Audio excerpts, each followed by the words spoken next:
Hey guys, it's me, Sohan, also known as Eyepatch. Yeah, I just changed my name to Eyepatch. Yeah, I'm gonna use that as my plain name. But yeah, let's come back to the video. Now, today I want to have a very important conversation with you. Yeah, you who is watching this video. Well, it's technically not a conversation, but still you can consider it one. Yeah, just listen to it. Yeah, it's weird, I know. So, what I want to talk about today is authenticity. Yeah, the word authenticity. Not just the word, but I want to put an emphasis on why you should search for your true, authentic self, both as an artist and as a person. And believe me or not, your life and your art is connected. Yeah.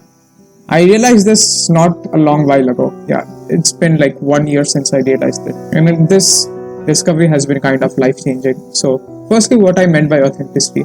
Well, if we Google the word authentic, then this comes up: of undisputed origin and not a copy, that is genuine. Well, that is quite somewhat of an accurate definition, but as we both know, definitions won't help. They don't help most of the times.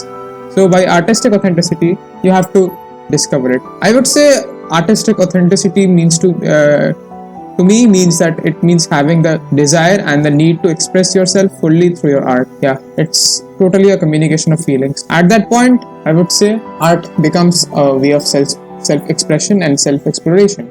Art becomes a way for you to express your feelings, your emotions, and sometimes that can be dark, that can be gritty, that can be realistic. Sometimes it can be cheerful as well. Sometimes it can be happy. If you have noticed, as an artist, if you like to draw things that you want to draw, then during dark times in your life, your art turns dark as well. Also, as your personality and mindset changes, so does your art.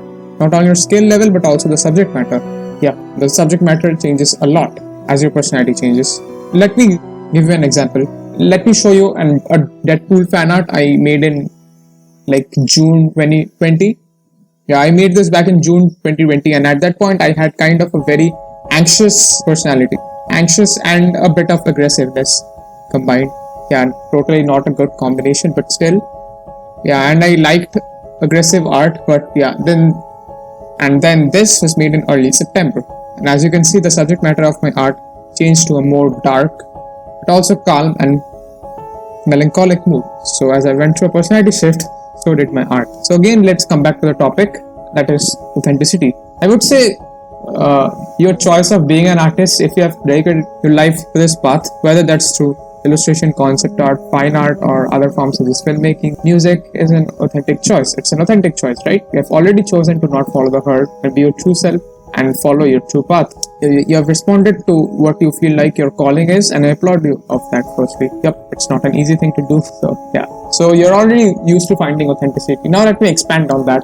Your search for authenticity, search for your true self is a constant search. And I feel like you have to keep on that for the rest of your life and express yourself as you go. Because you are a person are always going to change. You change every day. You just do not notice that. It's not that substantial change that occurs every day. But when you look back at yourself 2 years ago and compare it to who you are now, you realize you have changed a lot. You have changed a lot. You realize that. Yeah.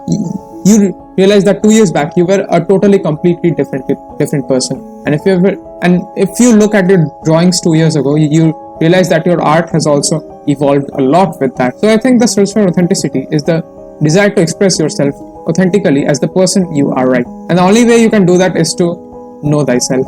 Yep, that quote from The Matrix, which my favorite YouTuber Adam Duff keeps repeating, know thyself. Let me expand on that a little bit too. One of the best ways to know yourself, or to say know thyself, is to set aside some dedicated time every day for thinking and reflecting alone.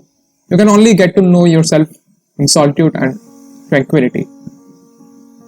And I would say another thing that helps a lot is journaling. Yeah, journaling is a way to organize your thoughts. Journaling is one of the best things to ever do for self-care and also for artistic discovery. Yeah, it really is. It is your way of having a conversation with yourself.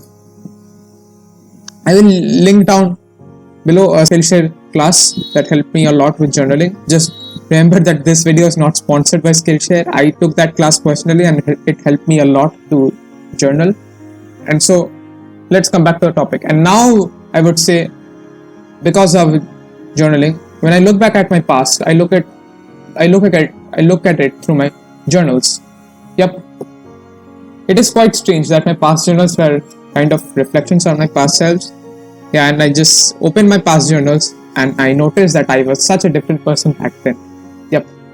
I would say I've grown a lot as a person, and so has my art. And I would say another approach to finding yourself is to look at your life as a story. Yep, you can divide your life in phases and divide each phase into a beginning, middle, and end, and think of it as a story. And another important thing that is especially important and hard to have in today's times is privacy. Yes, privacy to explore yourself, privacy to find yourself, privacy to even create art, privacy to even experiment with the art. If you're a bit too much active on social media platforms like Instagram and stuff, and you have a very competitive mindset and your self-worth is dependent on how many likes you get on your social media platforms, then I would say you will only end up drawing pretty girls. Yep. I mean, drawing pretty girls is okay if that's what you really want to do, but if you're drawing pretty girls only because you want to follow the Instagram trends and just get a lot of likes, then I would say you're not following your authentic self. You have to discover what you truly want to draw and draw that. So basically it comes back to the topic of to stop following the herd and doing what you really want to do. Yep. You have to stop following the herd if you want to really make the art you want to create, and if you want to create your best art. Yep. And yeah. So another thing I would request you to do is to reduce your social media usage, or at least use it in a proper way. Only follow the artists who inspire you authentically. Only follow the artists who inspire you to create the art you want to create. Yep. If you really like fantasy art and you really want to create fantasy art, follow artists who create fantasy art. Don't follow artists who draw pretty girls.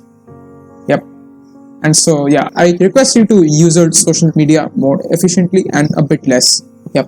And I would say exposing yourself to other forms of inspiration like books, movies, comics for me, manga, anime, yeah, and even video games are way better than using social media. You will have a way better time finding inspiration through them than through scrolling through your Instagram profile. And I also believe that you should express yourself to wider forms of art. For example, if you're into dark fantasy / folklore art, then you should also check out sci-fi. You should check out medieval fantasy. That really helps a lot. It has helped me a lot personally. Yep. I was really into dark fantasy / folklore-esque art, and then I got myself into sci-fi art as well, and it influenced a lot of things. That helps a lot. And yeah, lastly, do not hesitate to create, my friend. Yeah, you have the ability and the desire to create, and cherish that. Please do not hesitate to create. So give yourself the privacy to explore yourself and don't chase the herd. Remember, you are an artist. Cherish that, my friend.